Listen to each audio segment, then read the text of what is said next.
ओ बंसी के बजैया श्याम तुम्हारी लीला न्यारी है। ओ मुरली के बजैया श्याम तुम्हारी लीला न्यारी है।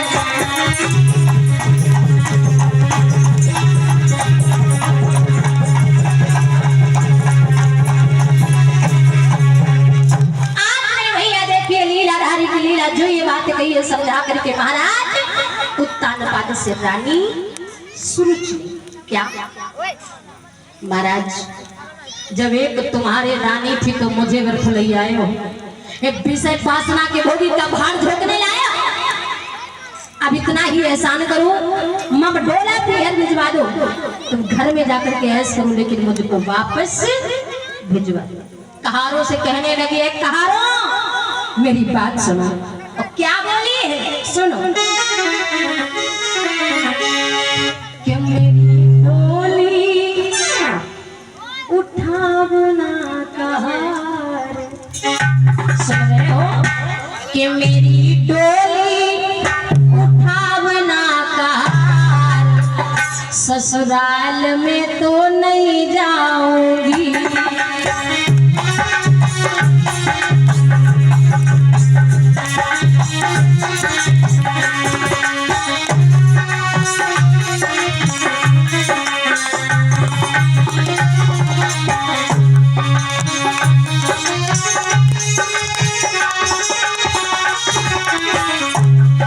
क्या बोली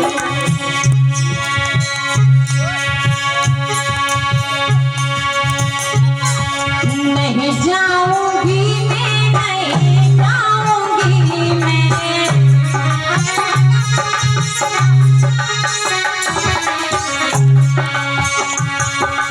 सुन रहे हो नहीं जाऊंगी मैं नहीं जाऊंगी मैं।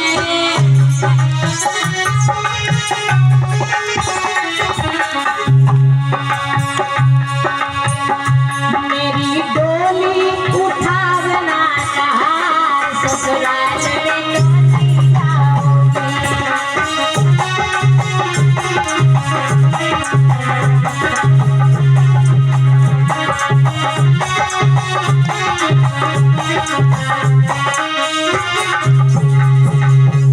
आज मेरे भैया देखिए लीलाधारी के लीला जो वो कहारों से ये बात कही है कहारों कि मेरी डोली उठावना कहार। ससुराल में तो नहीं जाऊं। ससुराल नहीं जाऊं। इसी वक्त मेरे डोले को उठाऊं मेरे पीहर भिजवाऊं। महाराज राजा उत्तानपाद ने जब ये बात सुनी मानो कलेजे में बम फट पड़ा। सोचने लगे अगर ये रास्ते से दरवाजे नहीं पहुंची है और रास्ते से ही अगर ये डोले को वापस लेकर के चली जाएगी तो भरी समाज में मेरी बदनामी हो जाएगी। सारी समाज में मेरी इज्जत का फालूदा बन जाएगा। इसलिए हाथ जोड़ करके महाराज राजा उत्तानपाद ने सुरुचि को समझाया देवी तुम जो भी कहना चाहती हो मुझसे अकेले में चल करके कह लेना लेकिन डोले को वापस लेकर के ना जाओ। सारी समाज में मेरी बेइज्जती हो जाएगी। सुरुचि ने जब ये बात सुनी तो महाराज राजा उत्तानपाद से एक बात कही राजन अगर मुझे ले चलना चाहते तो मेरी एक शर्त है वो शर्त को स्वीकार करो। राजा उत्तानपाद कहने लगे देवी तुम जो भी शर्त देना चाहते हो मुझे दे दो मैं तुम्हारी सारी शर्तों को मंजूर कर लूंगा। कहिए क्या कहना चाहती हो। सुरुचि कहने लगी महाराज अगर मुझे ले चलना चाहते हैं तो मुझे ले चलने के पहले तुम्हारी जो महलों में बड़ी वाली रानी है उसको महलों से बाहर निकाल दो। उससे कह दो कि वो महलों को छोड़ करके इतनी दूर चली जाए कि दोबारा कभी लौट करके वो महलों में वापस नहीं। जो ये बात कही आज उसी समय महाराज राजा उत्तानपाद ने वो शर्त को स्वीकार किया। ठीक है नौकरों को आदेश दिया जाओ बड़ी रानी से कह देना कि वो महलों को छोड़ करके बिना बानी जंगल में चली जाए। आज वो नौकर चाकर चले हैं। थोड़ी सी कथा आप लोगों को महलों की सुनिए। मैया सुनीति महलों में बैठी इंतजार कर रही है कि कब वो मेरी छोटी बहन मेरे आंगन में आएगी। नहीं जानती थी वो दुखिया की आज जिसके लिए वो इंतजार कर रही है वही उसको घर से बेघर कर देगी। सुंदर सी आरती की थाल सजा करके रखी है, सुंदर से मणियों की हार बना करके रखी है। नौकर चाकर पहुंचे।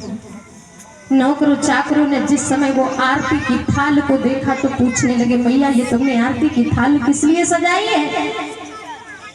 मैया सुनीति ने जवाब दिया, पगले तुझे पता नहीं है, आज मेरी छोटी बहन मेरे आंगन में आ रही है और ये आरती की थाल लेकर के मैं अपनी छोटी बहन की आरती उतारूंगी।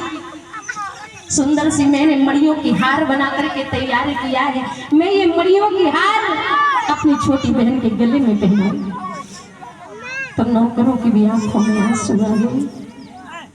नौकरों ने भी आंखों में आंसू भर करके जवाब दिया, मैया गैरों को तो तुमने इतना चाहा लेकिन गैरों ने तुम्हें कुछ नहीं समझा। अरे जिसके लिए तुमने ये आरती की थाल सजा करके रखी है, जिसके लिए तुमने ये मड़ियों की हार बना करके रखी है, उसी ने हमसे कहा है कि वो जाओ महलों में जो रानी है उससे कह दो कि महलों को छोड़ करके बिना बांध जंगल में चली जाए और दोबारा कभी लौट करके महलों में वापस।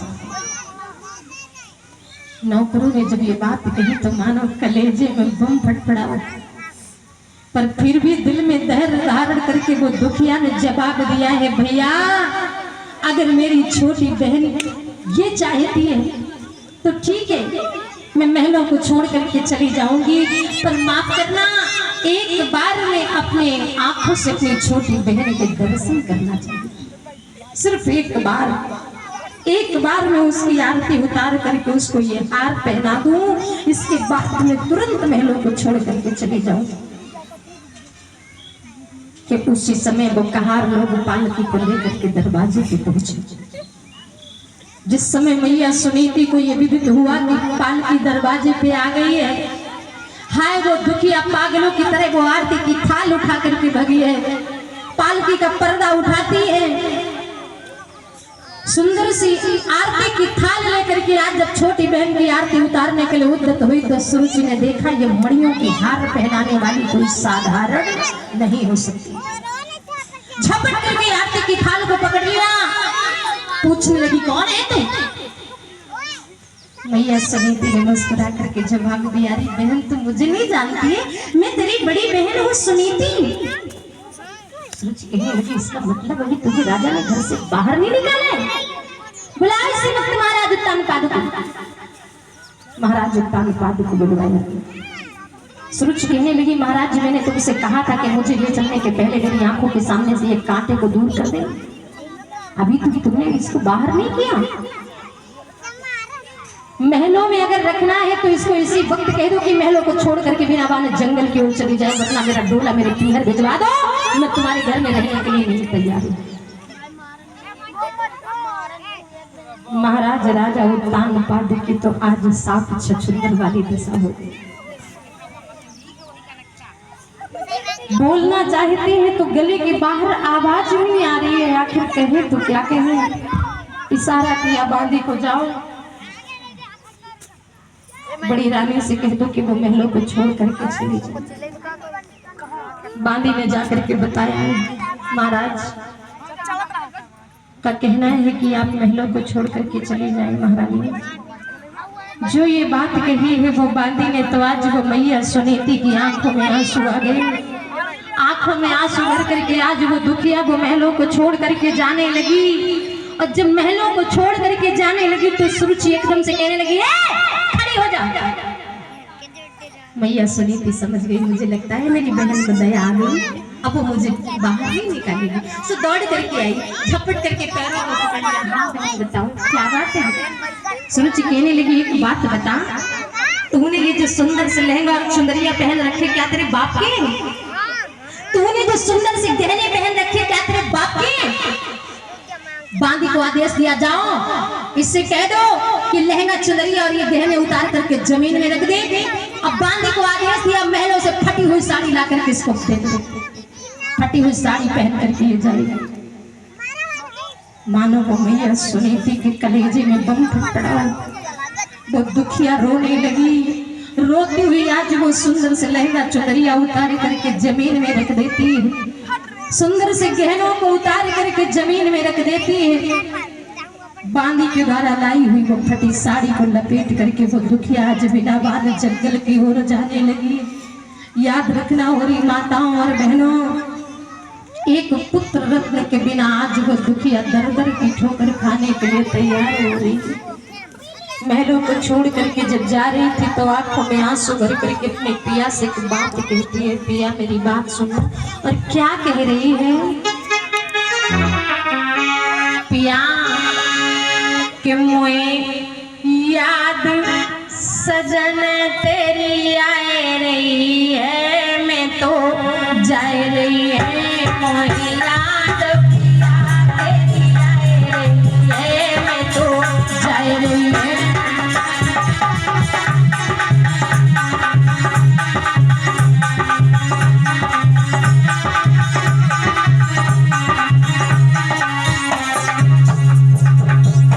क्या कह रही पिया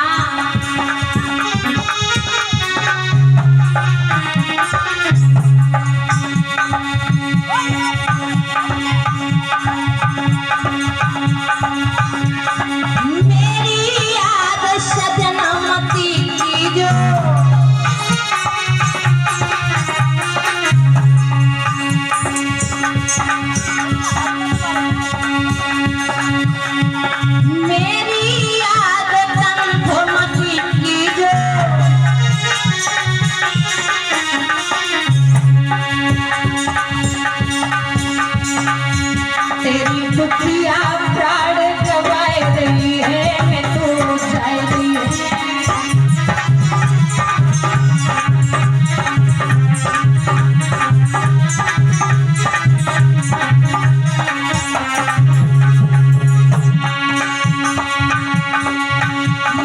याद पिया तेरी आए रही है, मैं तो जाए रही है।